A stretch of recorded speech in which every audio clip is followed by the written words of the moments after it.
अस्सलाम वालेकुम नाज़रीन, मैं हूं फ़ारूक अब्बास और चैनल है एनटीवी और देख रहे हैं आप स्पेशल व्लॉग। नाज़रीन, आज एक बड़े डिफरेंट तरीके से मैं आगाज़ करता हूं। एक चीज़ मैं आज आपको बताता हूं, आपकी इन्फॉर्मेशन में ये इजाफा होगा। दुनिया की जो तेज़ तरीन मिर्चें हैं उनमें जो टॉप पे आती है नंबर 1, उसका नाम है पेपर एक्स। सबसे तेज मिर्च है ये दुनिया की। जो मिर्च को मैयर करने का पैमाना है ये SHU कहलाता है, स्कोविली हीट यूनिट इसे बोला जाता है वैसे। और ये 2693 मिलियन SHU इसकी पावर है, ये पेपर एक्स की। और ये दुनिया की सबसे तेज मिर्च कहलाती है। इसे आप हाथ पे रखेंगे तो जिन लोगों को एलर्जी का इशू है वो बर्दाश्त ही नहीं कर सकते। अगर आप इसे खाएंगे कच्चा तो आपका जिंदा रहना मुश्किल है, हो सकता है आपका सांस बंद हो जाए। जिसने ये तजुर्बा किया है उसकी हालत गैर हुई है और वो मरते मरते बचा है। और जो इसे बनाने वाला है वो रोकता है कि आपने इस मिर्च को नहीं खाना किसी भी सूरत में डायरेक्ट। हाँ, आप यूज भी करेंगे तो बहुत थोड़ी सी मिकदार में किसी चीज के अंदर डाल के।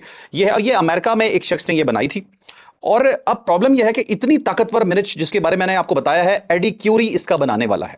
आज एक मिर्च पाकिस्तान ने लगाई है भारत को और इसराइल को, वो एडी क्यूरी की इसमें से बहुत ज्यादा ताकतवर है। उसे मैयर भी करेंगे तो आपसे मैयर नहीं होगा। बहुत मुश्किल हो जाएगा कि पाकिस्तान ने जो डिफेंस एग्रीमेंट करवा दिया है तीनों का, पाकिस्तान का और सऊदीया का पहले चल रहा था, अब उसके अंदर तुर्की भी आ गया है और तबाही हो गई है, जिसे कहते हैं कि नाकाबिले बर्दाश्त हद तक इस वक्त जा चुका है। भारत से और इजराइल से चीखों की आवाजें आ रही हैं। अब इस की जरूरत क्यों पड़ी है, मुआहिदा जरूरी क्यों था, किसके फायदे में है, किसके नुकसान में है, यह भी आपको बताएंगे। और उसके बाद फिर आपको यह बताएंगे जी, इसराइल ने फ्रस्ट्रेट होकर बंदे फारिग करने शुरू कर दिए हैं जी। सऊदी सऊदी अरब और तुर्किया क्या बोल रहे हैं जो इस मुआहदे में शामिल हैं, मतलब इस मुआहदे के होने के बाद जो उनके बयानात हैं, मैं आपको वो बताऊंगा।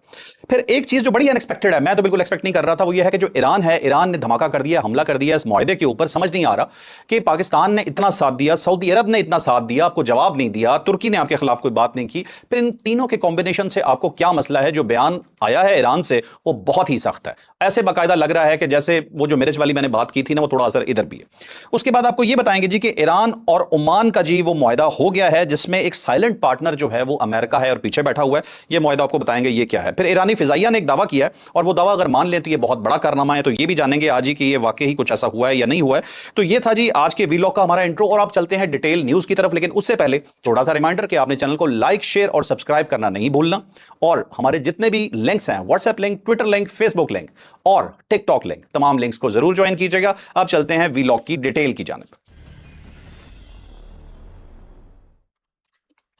तो नाज़रीन, सबसे पहले छोटा सा आपको रिमाइंडर देता जाऊं कि ये मुआहदा है क्या। ये दिफाई मुआहदा है पाकिस्तान, तुर्किया और सऊदी अरब का, और ये मक्का डिफेंस ज्वाइंट एग्रीमेंट के नाम से ये मुआहदा है, इसे ये नाम दिया गया है। इसका जो सबसे मेन जो पॉइंट है वो ये है कि एक पर हमला, तीनों पे हमला तस्वुर होगा। और ये नेटो का आर्टिकल 5 है। नेटो का आर्टिकल 5 भी सेम यही बात कहता है कि किसी भी नेटो के रुकन मुल्क पे हमला होगा तो वो सब पे हमला तस्वुर होगा। और इस तरह के मुआहदों का मकसद जो होता है बेसिकली वो एक ही होता है कि भाई हमला मत करना, डेटरेंस होती है। ये किसी को तंग करने के लिए नहीं होते, ये खुद को बचाने के लिए होते हैं। ये जी रिमाइंडर में आपको ये भी बताता चलूं जी, ये कसरुल सफा में मुआहदा हुआ। शहबाज शरीफ साहब ने, मोहम्मद बिन सलमान जो उन्होंने, और तैयब अर्दवान ने, इन तीनों ने दस्तखत किया इसके ऊपर। अब इस चीज के ऊपर जी मतलब एक बात हो रही है कि तीनों का कंट्रीब्यूशन क्या है, तीनों क्या करेंगे, ये भी आपको जल्दी से बता देता हूं। पाकिस्तान की अस्करी सलाहियत और तजुर्बा जो है, जो पाकिस्तान फौज, बैटल हार्टेंड फौज है, उसका तजुर्बा यूज होगा। पाकिस्तान की स्ट्रेटेजिक महारत कि जंग लड़नी है तो कैसे लड़नी है। जंग लड़ना ये नहीं होता कि आप गए और किसी के ऊपर जाके अपने दावा बोल दिया और सीधे सीधे जाके लड़ रहे हैं। पूरी एक स्ट्रेटेजी होती है कि जंग जीतना है तो आपको स्ट्रेटेजी बनानी पड़ेगी। जैसे आपने पाकिस्तान और इंडिया की जंग के दौरान देखा कि पाकिस्तान को पता था कि क्या चीज अगर इंडिया की तबाह कर दी जाए तो उसके बाद इंडिया टूथलेस हो जाएगा। और उसमें एक बहुत बड़ा फैक्टर उनका S-400 था कि जब उन्हें यह लगा कि अब पाकिस्तान के जितने भी मिसाइल हैं वो सीधे सीधे आके लगेंगे, क्योंकि हमारा डिफेंस सिस्टम तबाह हो चुका है, तो फौरन इंडिया घुटनों पे आ गया। और उससे पहले पाकिस्तान ने उनकी काफी तबाही फेर दी थी और उसके बाद भी काफी फेरी। बहरहाल 4 घंटों में अगर उसे नीचे लाया गया इंडिया को, या अपनी औकात में वो आया, तो जिसकी वजह थी वो पाकिस्तान की स्ट्रेटेजी थी। फिर उसके बाद जी आपको ये बताएंगे जी कि मौशी मामला जो हैं ये होंगे सऊदी अरब के सपोर्ट। जाहिर बात है सबसे ज्यादा पैसा जो है वो सऊदी अरब के पास है, प्लस अमेरिकन टेक्नोलॉजी भी है, ये भी याद रखिएगा। F-15s और बहुत इस तरह के जहाज और बहुत इस तरह के डिफेंस सिस्टम्स हैं जो उनके पास मौजूद हैं, वो भी होगा। अब ये एक क्वेश्चन है कि क्या अमेरिका उसके यूज पे कोई पाबंदी लगा सकता है या नहीं लगा सकता, लेकिन बहरहाल सऊदी अरब उसे ओन जरूर करता है। फिर तुर्किया की टेक्नोलॉजी और सनती सलाहियतें हैं। अब टेक्नोलॉजी में तो देखें तो बहुत सादी सी बात है कि तुर्की बहुत आगे है। अगर आप देखें तो उन्होंने बहरिया को अपनी बहुत आगे लेके गए हैं, बहुत उसे तरक्की दी है, ड्रोन टेक्नोलॉजी में बहुत आगे है, और उसके अलावा 5th जनरेशन प्लेन भी बना रहे हैं। तो पाकिस्तान के साथ बहुत सारी चीज़ों में जॉइंट वेंचर्स भी हैं। तो ये बेसिकली क्या होगा कि ये इन तीनों का कंट्रीब्यूशन है जो तीनों करेंगे। असल मकसद अगर हम देखें कि इससे क्या है, तो सबसे पहले तो इसराइल की डेटरेंस है, उसके वेब को तोड़ना है जो उसने मुस्लिम ममालिक को तबाह करने के लिए बनाया था, कि या तो आपस में लड़वा दो, या इन्हें अंदर से बहुत ज़्यादा कमज़ोर कर दो, या इस तरह से करो कि इन पर डायरेक्ट हमले करो। तो उससे बचने के लिए भी ये आप कह सकते हैं कि ये मुआहदा जो है ये मार्ज़ वजूद में आया, ये मुआहदा किया गया इनफैक्ट। अच्छा जी, उसके बाद अगर आप देखते हैं तो भारत को भी अब एक डर पैदा होगा। अच्छा, अब याद रखिए, डर सिर्फ ये चीज़ नहीं होती कि आपको एक किसी हथियार का, ये जंग का डर होता है, आपको मुआशी डर भी होता है। भारत के 30 लाख लोग सऊदी अरब में मुलाजमत करते हैं। अगर पाकिस्तान के साथ वो ताल्लुकात खराब रखता है, या कोई पाकिस्तान के खिलाफ फिर दोबारा हरकत करने की कोशिश करे, पाकिस्तान तो ने जो जवाब देना है वो तो देगा ही देगा, लेकिन अगर इस साइड से थोड़ा सा सख्ती करता है सऊदी अरब, तो उसे जब मुआशी झटका लगेगा भारत को, तो वो उससे भी बचना चाहेगा। अब एक याद रखिएगा, भारत सबसे ज्यादा किसी चीज से डरता है तो इस चीज से डरता है कि भाई चमड़ी जाए दमड़ी ना जाए, पैसा नहीं जाना चाहिए, ये उनका असूल है। आपको पता है कि फिर वो मोदी है तो बनिया ही। अच्छा, उसके बाद देखा जाए तो जब सऊदी अरब को क्या क्या इससे जी मकसद हासिल हो सकते हैं, उसमें यह है जी कि ईरान इस खित्ते के अंदर, आपको पता है कि सऊदी अरब के साथ उसके ताल्लुकात कुछ ठीक नहीं है, तो उस हवाले से अगर देखा जाए तो ईरान से उन्हें डर तो है। अभी भी ईरान अगर हमले कर रहा था, पाकिस्तान रोक रहा था, तो पाकिस्तान ही वो फैक्टर था जो दरमियान में आया हुआ था। अगर देखा जाए तो दोनों मुल्कों के ताल्लुकात तो कोई आइडियल नहीं है। हुसीज ऑलरेडी हमले कर रहे हैं, जो कंसर्न है, जो बड़ा जिसे कहते हैं इस वक्त भी परेशानी का मुद्दा बना हुआ है। इसराइल से भी खतरा है डेफिनेटली। आप जानते हैं कि पाकिस्तान की फोर्स वहां डिप्लॉय हो चुकी है, पाकिस्तान की एयरफोर्स तैयार है, सब कुछ वहां पे खड़ा हुआ है, सऊदी अरब के लिए ऑलरेडी मौजूद है। और इस वक्त सबसे बड़ा खतरा ईरान से ज्यादा इसराइल से भी है वहां पे, क्योंकि आपको पता है कि इसराइल का एक्सपेंशन प्लान है। इसराइल ये चाहता है कि वो ग्रेटर इसराइल की तरफ जाए, और उसमें सऊदी अरब के हिस्से भी आते हैं जो उन्होंने अपने मैप में बनाए हुए हैं। उसके अलावा जो इराक से हमले हो रहे हैं, वहां की मलेशिया जो है जॉइंट फोर्सेज मिलकर वहां जो हमले कर रही हैं, तो इन तमाम हमलों से अगर महफूज रहना है तो सऊदी अरब के लिए यह मुआहदा बहुत ही फायदेमंद होगा। एक चीज और भी कही जा रही है कि इस जंग के बाद जब ईरान विक्टोरियस होकर निकलेगा, या ईरान, अब मुख्तलिफ लोगों की मुख्तलिफ डेफिनेशन है, हर एक बंदा जंग की डेफिनेशन, जीत की डेफिनेशन अलग रखता है। यह मैं आप पे छोड़ता हूं कि आप ईरान को विक्टोरियस मानते हैं या अमेरिका को विक्टोरियस मानते हैं, लेकिन इस सूरत हाल के अंदर जो ईरान कहीं ओवर कॉन्फिडेंस में ना आ जाए और ये ना हो कि वो पूरे खित्ते को डिक्टेट करना शुरू कर दे, तो ये भी एक चीज बड़ी अहम डिस्कस हो रही है कि ईरान इस ओवर कॉन्फिडेंस में बताना शुरू कर दे सऊदी अरब को कि तुमने ये करना है और ये नहीं करना, और बाकी ममालिक यूएई को या बाकी ममालिक को बताना शुरू कर दे, तो उससे भी थोड़ा सा बचने के लिए, एक समझे डर पैदा करने के लिए भी इसे हो सकता है सऊदी अरब इसमें इंटरेस्टेड हो। पाकिस्तान का डेफिनेटली वो मसला नहीं होगा, पाकिस्तान का ईरान के साथ वो मसला नहीं है, लेकिन जारी सी बात है कि 3 ममालिक हैं, तो तीनों ममालिक के जो मुफादात हैं वो इसके अंदर देखे जाएंगे। बहरहाल जी, ये तो एक छोटा सा रिमाइंडर मैंने आपको दिया है कि ये है क्या पूरे का पूरा, जो मैंने आपको मुआहदा जो है वो रिमाइंड करवा दी है।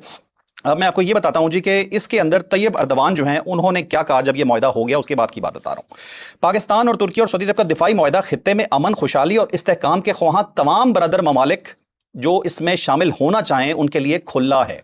अब ये बहुत बड़ा बयान है, ये सिर्फ ये नहीं है कि ये तीनों का मुआहदा है, अब ये मुस्लिम नेटो ने अपने आप को ओपन कर दिया है और दावत दे दी है कि कोई भी अगर आना चाहता है और उसमें शामिल होना चाहता है तो मुसलमान ममालिक जो है उसे वेलकम कहेंगे, ये तीनों ममालिक उसे वेलकम कहेंगे। मैंने एक थंबनेल में वर्ड यूज किया है जिससे मैंने कहा है कि पाकिस्तान ने एक बहुत खतरनाक हथियार का तजुर्बा अपना कर दिया है। आप जानते हैं वो खतरनाक हथियार क्या है? सबसे खतरनाक हथियार पाकिस्तान का क्या हो सकता था? वो है मुस्लिम यूनिटी। जब आप 3 बड़े मुस्लिम मुल्क, एक वो मुल्क जो आप ये कह सकते हैं सऊदी अरब जिसे मुस्लिम उम्मा का किंग माना जाता है, चाहे अनाउंस्ड नहीं है लेकिन सबसे ज्यादा इज्जत अगर किसी मुस्लिम मुल्क की जाती है तो सऊदी अरब की ही की जाती है। दूसरी साइड पे तुर्की और पाकिस्तान, ये 3 मजबूत तरीन मुल्क अगर इकट्ठे हो जाते हैं और उसके साथ बाकी तमाम मुस्लिम ममालिक आ जाते हैं, तो आप खुद सोच सकते हैं कि ये कितना बड़ा लीथल वेपन है किसी भी ऐसे मुल्क के लिए जो मुसलमानों के खिलाफ अपने दिमाग में शर अंगेजी रखता है। और आप जानते हैं वो कौन है? बहुत सादा सी बात है, वो इसराइल है। या इसराइल के साथ अगर आप किसी दूसरे मुल्क को देखते हैं जो मुसलमानों से नफरत करता है, जो अपने मुल्क में भी मुसलमानों को नहीं रहने देता, तो वो भारत है। या भारत से ज्यादा अगर मैं बेटर डेफिनेशन दूं तो वो नरेंद्र मोदी है, ये बीजेपी गवर्नमेंट है। बहरहाल जी, उन्होंने इस तमाम लोगों को दावत दे दी है और उन्होंने ये कहा है जी कि जितने भी मुस्लिम मुल्क हैं अगर इसमें शामिल होना चाहें तो ये मुआहदा उसके लिए खुला हुआ है। ख्वाजा आसिफ साहब ने भी एक बयान दिया है, लेकिन उससे पहले ये बयान आ चुका था, तो ये दोनों बयान तकरीबन एक ही जैसे हैं। ये वो कहते हैं जी ये मुआहदा हमारी सिक्योरिटी और दिफा को मजीद मजबूत बनाएगा और यूएन के आर्टिकल 51 के तहत हक दिफा की तौसीक करता है। तो ये बात उन्होंने बोली। इसके बाद सऊदी अरब से शहजादा फैसल जो उनके वजीर खारजा हैं, उनका जो बयान है वो भी पढ़ देता हूं आपको। तीनों ममालिक के अमन, तरक्की और अवाम की खुशहाली के लिए अहम संगे मील है। सऊदी वजीर खारजा ने यह बात की है, बरदराना ताल्लुकात की तौसीक करते हैं। उन्होंने कहा जी मकसद मुश्तरका खतरात से निपटना है जिससे खित्ता मुतासर हो सकता है। तो ये अपने इंटेंशंस क्लियर कर रहे हैं कि हमारे जो इंटेंशंस हैं वो किसी पे हमला करना नहीं है, हमारा जो इंटेंशन है वो सिर्फ और सिर्फ अपना दिफा करना है। अब चलते हैं जी एक और स्टोरी की तरफ। इसराइल की एक फ्रस्ट्रेशन है जी और बड़ी शदीद फ्रस्ट्रेशन, उसे मतलब आप उसे समझ सकते हैं। ईरान पे जब इन्होंने हमला किया था तो इनके मुख्तलिफ जैसे इन्होंने प्लान्स अपने बनाए हुए थे। एक प्लान तो इनका ये था कि हम हमला करेंगे, अंदर से अपराइजिंग होगी और फिर हम लोगों को असला देंगे और लोग अंदर से रिबेलियन हो जाएंगे, बगावत कर देंगे और मुल्क में तबाही फैल जाएगी और हुकूमत हट जाएगी। अब बेसिक मकसद था हुकूमत हटाना। अब आप ये देखिए, जो चीज़ हम बड़ी सादा समझते हैं, मैंने पहले भी बात किया कि बड़े खूबसूरत पैकेट में आपको इंसानी हकूक के लिबादे में लपेट के एक चीज़ दी जाती है और उसका नाम होता है मतलब इंसानी हकूक का लिबादा सिर्फ दिया जाता है, पैकेट के ऊपर सिर्फ ये लिखा जाता है, अंदर उसके जो होता है उस मुल्क की तबाही होती है। अगर मैं आपको ये बताऊं तो इन्होंने 2 बंदे फारिग किए हैं मोसाद चीफ ने। ये मोसाद चीफ भी इनके नए आए हैं। ये इंटेलिजेंस डायरेक्टरेट के हेड को इन्होंने फारिग कर दिया है और ईरान डिवीजन के हेड को फारिग कर दिया है जो मोसाद में काम कर रहे थे। ये ऐसे मंसूबों की तैयारी में शामिल थे जिनका मकसद क्या था कि दहशतगर्द ग्रुपों को हवा देना है और उन्हें असलाह फराम करना है ताकि वो मुल्क के अंदर अनारकी फैला सकें और इस्लामी जमहूरिया जो है उसे गिरा सकें, मतलब ईरान को गिरा सकें। ये मकसद था। 2 बंदे डेप्यूट किए गए थे सिर्फ इस मिशन पे कि इस मुल्क के अंदर अनारकी फैलानी है। आप जब अपने मुल्क पाकिस्तान को देखते हैं तो आपको कुछ समझ में आता है, आपको कुछ नजर आता है कि आपके मुल्क में अनारकी फैलाने की कोशिश कहां कहां की जा रही है, कहां कहां पे ये कहा जाता है ये इंसानी हकूक हैं, हमें ये हकूक चाहिए, इंसानों के गले काट दिए जाते हैं लेकिन हकूक का लिबादा फिर भी नहीं उतारा जाता और हमारे कुछ बेवकूफ लोग अभी भी ये समझते हैं कि वो इंसानी हकूक के लिए लड़ रहे हैं। बहरहाल जी, ये यहां पे आपको सिर्फ मैं मोसाद का तरीकाकार बता रहा हूं। मोसाद और रॉ को, इंडियन रॉ को एक ही चीज समझिएगा। उसके बाद जी आपको मैं बताऊंगा जी, सऊदी अरब और तुर्किया के हवाले से पाकिस्तान का एक बहुत बड़ा कारनामा है। मैं जावेद चौधरी साहब का प्रोग्राम आज देख रहा था, उस प्रोग्राम के अंदर उन्होंने बड़ी अच्छी कुछ बातें बताई। उन्होंने कहा जी कि अब ये 1919 के बाद ये सऊदी अरब की जो हुकूमत है वो तब्दील हुई है और आले सऊद के पास ये हुकूमत गई है। 500 साल से ये मसला जो है ना ये चल रहा था, काफ़ी पुराना, बस सैकड़ों साल से इनके ये मसाइल चल रहे हैं और जो ताल्लुकात थे वो कोई बहुत अच्छे नहीं थे। मैं हिस्टोरियन नहीं हूं, अगर मेरे से कहीं गलती हो तो मुझे उसका माफ़ कीजिएगा। मैं कुछ फिगर्स उतना ही आपको कोट कर सकता हूं जितना मैं कॉन्फिडेंटली आपको बता पाऊं। उसमें कि सऊदी अरब और तुर्की के आपस में ताल्लुकात बहुत आइडियल नहीं थे। इनफैक्ट यहां तक होता था कि अगर एक कोई एक जगह सपोर्ट कर रहा था, दूसरा दूसरी जगह सपोर्ट करता था। कुछ हालात ऐसे हुए और कुछ ऐसा था कि पाकिस्तान और तुर्की का ताल्लुक बहुत अच्छा था और पाकिस्तान सऊदी अरब तक का ताल्लुक भी बहुत अच्छा था, तो पाकिस्तान ने दोनों को कनेक्ट करवा दिया, दोनों को मिलवा दिया। तो ये एक छोटा कारनामा नहीं है कि वो दुश्मन भी नहीं कहूंगा, इनफैक्ट बहुत हार्ड वर्ड हो जाएगा, कि वो 2 मुल्क जिनका आपस में कुछ ज्यादा याराना नहीं था, ज्यादा अच्छा ताल्लुक नहीं था, वो आपस में कनेक्ट होके एक अब बेहतर पोजीशन में आ गए और यहां तक आ गए कि अब दोनों साथ बैठ के एग्रीमेंट साइन कर रहे हैं कि तुम पे हमला होगा तो हम पे हमला तस्वर होगा। ये बहुत बड़ा कारनामा है और ये डील करवाने में अगर किसी ने सबसे अहम किरदार अदा किया है तो वो पाकिस्तान है। और मैं कहूंगा जी माशाल्लाह आपका मुल्क ये कर रहा है तो इसके ऊपर आपने मुल्क की तारीफ जरूर कीजिए, ये तारीफ बनती है। और ये पाकिस्तान कर भी कब रहा है, अगस्त में 14 अगस्त आने वाली है, तो इस 14 अगस्त पे वो मजा भी नजर आना चाहिए हमें कि जो हमारे मुल्क की ताकत हम देख रहे हैं वो हमारे नौजवानों को चाहिए सड़क पे आके अपने झंडों के साथ उसका इजहार भी करें। अच्छा जी, अब मैं आपको बताता हूं आगे एक और, वो है जी ईरान और ओमान का जो मुआहदा है जी वो हो गया है, लेकिन उससे पहले ईरान ने बाकायदा मुआहदे की मुखालफत शुरू कर दी है जी। मुझे मसला नहीं समझ आया, I was not expecting at all, लेकिन जी बहरहाल फिर भी मसला है तो है। अब इब्राहिम रज़ाई साहब एक शख्सियत हैं, ईरानी पार्लियामेंट की national security and foreign policy committee के ये रुकन हैं और बड़े इंपॉर्टेंट रुकन हैं। इन्होंने एक्स पे एक बयान दाग दिया, ये पहले पाकिस्तान के खिलाफ भी एक दफ़ा बयान दे चुके हैं। इन्हें प्रॉब्लम क्या है ये समझ में नहीं आती, लेकिन एक बात बड़ी याद रखिएगा कि कंट्रोल्ड इन्वायरमेंट में जब ऐसा नहीं होता कि हर बंदे को आज़ादी हो बोलने की, और कंट्रोल्ड एनवायरनमेंट में कोई चीज़ ट्विटर पे डाल रहा है या सोशल मीडिया पे डाल रहा है तो उसके पीछे सिर्फ अपनी सोच या जाती राय नहीं हो सकती। आपने अपने मुल्क की सोच की जब कभी अक्कासी करनी हो तो आप हमेशा किसी से बयान दिलवाते हैं, सिर्फ ये बता देते हैं कि आप लाइन क्या ले रहे हैं, आपका मुल्क एक मैसेज दे देता है। तो ये मैसेज शायद इब्राहिम रज़ाई के थ्रू दिलवाया गया। उन्होंने कहा जी पाकिस्तान और तुर्की के साथ दिफाई मुआहदा सऊदी अरब की हिफाजत की जमानत नहीं देता, मतलब वो एक तरह से थ्रेट कर रहे हैं सऊदी अरब को। सोशल मीडिया पर जारी पैगाम में इब्राहिम रज़ाई ने लिखा कि सऊदी अरब को समझना चाहिए कि तुर्की पाकिस्तान के साथ कागजी मुआहदा है, मतलब तुर्की का और पाकिस्तान का और सऊदी अरब का ये जस्ट एक कागजी मुआहदा है, वो तहफ़्फ़ुज़ फराहम नहीं करेगा जो अमरीका पर दहाइयों तक यक तरफा इन्हिसार के बावजूद इसे हासिल ना हो सका। इब्राहिम रज़ाई ने लिखा है कि सऊदी अरब को चाहिए कि वो अपनी पॉलिसियां तब्दील करे ताकि इससे तहफ़्फ़ुज़ के लिए दूसरों के सामने हाथ ना फैलाने पड़े। तो इब्राहिम रज़ाई साहब एक सादी सी बात यह है कि जो आप साइन करके आए हैं एक डील जिसमें पहले जंग रुकी थी और अब दोबारा जो आपका पेपर साइन होने जा रहा है जिसमें अब नई उर्मस खुलेगी या एक फाइनल डील होगी, वो भी एक कागज का टुकड़ा होगा। तो कागज के टुकड़े की अहमियत तब होती है कि जब उस पर मुल्कों के सरबराहान जो हैं वो दस्तखत करते हैं। तो खाली कागज का टुकड़ा कुछ नहीं होता, आपका कागज का टुकड़ा तो डील है और बाकी कोई कर रहा है तो वो डील नहीं है, वो सिर्फ कागज का टुकड़ा है। तो भाई शायद फिर आप अपने आप को धोखा दे रहे हैं। एक्सपेक्टेशंस आपसे बिल्कुल नहीं थी, लेकिन सऊदी अरब से जारी बात है आपको प्रॉब्लम है और मसला यह कि आप सऊदी अरब को कह रहे हैं कि आप अपनी पॉलिसीज को तब्दील करें। मैं आपको सारी सी बात यह कहता हूं कि अपनी पॉलिसीज को आप तब्दील क्यों नहीं कर सकते। आपकी जो पॉलिसीज हैं पूरे इलाके के अंदर, जो आपकी इस वक्त मैं वर्ड नहीं यूज करना चाह रहा, बड़ा हार्ड वर्ड है, मलाइशियास कहें या कुछ भी उन्हें कहें, जो काम कर रही हैं, जिन्होंने आज तक अगर मैं ये कहूं कि फलस्तीनी कॉज को नुकसान ज्यादा पहुंचा दिया है, तो आई एम सॉरी, हो सकता है बहुत सारे लोग इससे इख्तलाफ भी मेरे करें, बहुत सारे लोग ये भी समझते हैं कि ये ईरान ही है जो सब साथ दे रहा है फलस्तीन का, लेकिन दूसरा एक एक्सपेक्ट ये भी है कि नहीं, मलाइशियास की वजह से काम भी ज्यादा खराब हुआ है। तो अगर आप सऊदी अरब को ये कह रहे हैं तो शायद आपकी पॉलिसीज भी तब्दील होने की जरूरत है कि जो हौसीज हैं, जो हुतीज हैं, ठीक है, वो जो अटैक कर रहे हैं वो किसके कहने पे कर रहे हैं, क्यों कर रहे हैं। तो ये तो नहीं है कि उनका कोई जाती मामला है, पीछे तो आप भी हैं, ये आप भी जानते हैं। चलें जी, ये है जी ईरान के हवाले से। फिर आपको चलते हैं ओमान और ईरान के मुआहदे का, मैं आपको बताता हूं जी। ये मुआहदा हो गया, ओमान ने अपना हुर्मस के फ्रेमवर्क ऑफ अंडरस्टैंडिंग की मंजूरी दे दी है। इस बार ये कह रहे हैं ईरानी हुक्काम। अब जो ईरानी हुकाम का कहना है ये बड़ा इंपॉर्टेंट है, ये याद रखिएगा। इससे पहले जो जितनी भी अनाउंसमेंट्स हुई थी, ये अनाउंसमेंट या अमेरिका कर रहा था या कतर की जानिब से कुछ आ जाता था।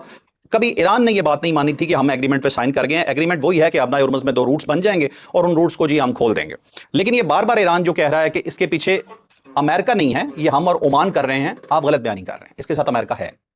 सिर्फ अब अपनी आवाम को नहीं बताना चाह रहे कि अमेरिका इसमें शामिल है, अदरवाइज अमेरिका के मतलब वो जिसे कहता बात तो नहीं कहूंगा, बहुत गलत वर्ड है, लेकिन मैं ये कहूंगा जी कि उनकी मर्जी इसमें शामिल है। बस अपने आवाम से बच के आप एक कॉन्ट्रैक्ट साइन कर रहे हैं कि अब नए हुर्मस खुल जाए और फिर मामला आगे बढ़ जाए, जो बढ़ने भी चाहिए। इसके अलावा रास्ता भी कोई नहीं है, लेकिन अकड़ थोड़ी कम होनी चाहिए, अकड़ थोड़ी ज्यादा होगी। या माजरत अगर किसी को बुरा लगा हो तो आज मैं जरा थोड़े से सख्त अल्फाज इस्तेमाल कर रहा हूँ। अच्छा, उसके बाद जी फिर मैं आपको बताता हूँ जी आखिरी एक जो स्टोरी है हमारी, बहुत इंपॉर्टेंट स्टोरी होगी, ईरान की फिजाइया का हैरान कुन वाक़या। अब ईरान की फिजाइया ने ऐसा क्या किया है ये मैं आपको बताता हूं जी।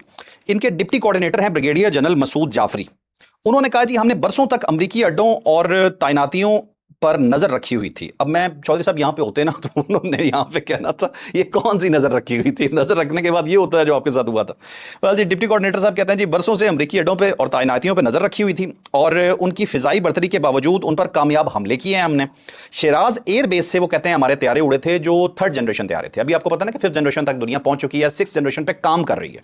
5th जनरेशन वो तैयारे हैं जो स्टेल्थ होते हैं और उसके नीचे 4.5 ग्रेड के तैयारे अभी टॉप की दुनिया में चल रहे हैं, जिसमें पाकिस्तान के पास जो J-10C है, इंडिया के पास जो राफेल है, ये 4.5 ग्रेड्स हैं। तो इनके पास 3 ग्रेड है, क्योंकि एक अरसे से इन पे पाबंदी थी तो ये कोई नया तैयारा, जंगी तैयारा खरीद नहीं सकते थे। इनफैक्ट पुराने जहाजों की मुरम्मत भी इनके लिए बहुत बड़ा मसला था, क्योंकि इन्हें उसके स्पेयर पार्ट्स जो है ना वो ये नहीं मिलते थे। अक्सर जहाज जो इनके पास हैं वो रशियन है। तो ये कहते हैं कि उन्होंने जीपीएस सिस्टम और INS सिस्टम के बगैर सेंटकॉम की कमान पे बमबारी की। ठीक है, ये वाकई अगर बात सही है तो ये बहुत बड़ी बात है। इन्होंने कहा 30 मीटर की बुलंदी पर उड़ते रहे और समंदर के ऊपर से जाके इन्होंने 30 मीटर की बुलंदी पानी के ऊपर, आप समझे, कतर और कुवैत में अमरीकी अड्डों को तहस नहस कर दिया। कि मतलब आप 30 मीटर की बुलंदी से उड़ के गए और अमेरिकन के जो रेडार और लेटेस्ट टेक्नोलॉजी जो थी उसके बावजूद वो इन्हें पकड़ नहीं पाए और वहां जाकर इन्होंने ऐसी तैसी उनकी कर दी। ये भी हमने सुना था कि इनके जहाज तबाह भी बहुत हुए। इस तरह के जो मिशन होते हैं वो खुद कुछ मिशन ही है, क्योंकि आपके सामने जो फोर्स खड़ी है वो आपसे ज्यादा ताकतवर है। लेकिन अगर ये बात ठीक कर रहे हैं तो ये वाकई ही बड़ा कारनामा है, इसमें कोई दूसरी राय नहीं है। एक तनकीद आ रही है जी, मैंने कुछ तनकीद के हवाले से भी थोड़ी सी बात कर लेते हैं। ये इंडियंस को प्रॉब्लम हो रही है, मैंने कहा था ना चीखों की आवाजें सुनाई दे रही हैं, तो वो चीखों की आवाजें भी आपको बताते हैं जी। वो कहते हैं जी कि इस तरह के जो कॉन्ट्रैक्ट्स होते हैं ये ज़्यादा इस पे अमल नहीं किया जा सकता। एक तो मैंने आपको मिसाल दे दी भाई कि ये जो कॉन्ट्रैक्ट्स हैं इसका मतलब सिर्फ कोई दिफाई नहीं होता, आपके एक मुल्क का असर रसूख भी होता है जो दूसरे मुल्क पे होता है। आपके मुल्क भारत के ऊपर किस किस का असर रसूख है आपको बड़ी अच्छी तरह से पता है। अब आपका नरेंद्र मोदी का मुंह नहीं खुलता, ठीक है, जब बोलता है ना डोनाल्ड ट्रंप और तुम्हारे त्यारे गिनवाता है तो तुम्हारा मुंह नहीं खुल पा रहा होता। कोई जंग नहीं कर रहा ट्रंप तुम्हारे साथ, लेकिन तुम्हारी जुबान वो बंद कर देता है। अब देखा जाए तो वो कहते हैं जी हूतीज जो हमला कर रहे हैं, अब ये देखा जाए कि ये बात ठीक है, ये मसला है कि जो हूतीज का हमला है ये पाकिस्तान को जंग में ड्रैग कर सकता है, क्योंकि सऊदी सरजमीन पे हमला हो रहा है। और ईरान के सऊदी अरब पे जो हमलों की बात की तो उन्होंने कहा पाकिस्तान ने कौन सा ईरान पे हमला कर दिया, तो पाकिस्तान की समझदारी थी कि पाकिस्तान ने खुद को भी बचाया, मुस्लिम उम्मा को भी बचाया।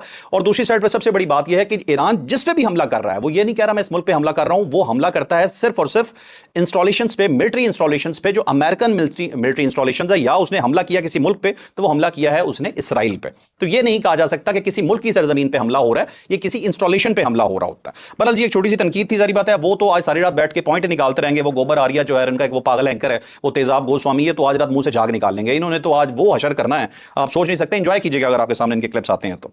बहरहाल जी ये था आज का व्लॉग, यकीनन आपके लिए ये बहुत ही इंफॉर्मेटिव रहा होगा, उम्मीद करता हूं। बाकी लाइक शेयर सब्सक्राइब करना आपने बिल्कुल नहीं भूलना। एक और चीज आखिर में आपको बतानी रह गई, जावेद चौधरी साहब ने अपना कल पहला शो किया समा टीवी पे, बड़ी इंपॉर्टेंट बात है ये। और मैं उनसे कल मजाक कर रहा था, वैसे ही हमारा है वो बड़े भाई छोटे भाई का ताल्लुक है, तो मैं उनसे उन्हें तंग कर लेता हूं। तो मैंने कहा जी बस आज आप जा रहे हैं ना, अब आप हमसे बेवफाई करके जा रहे हैं, ये अच्छा नहीं है, तो हंस के चले गए। आज मैंने एक चीज देखी और मैं लिटरली हैरान हो गया। उनका पहला शो 11 बजे के स्लॉट में नंबर 1 पे आ गया।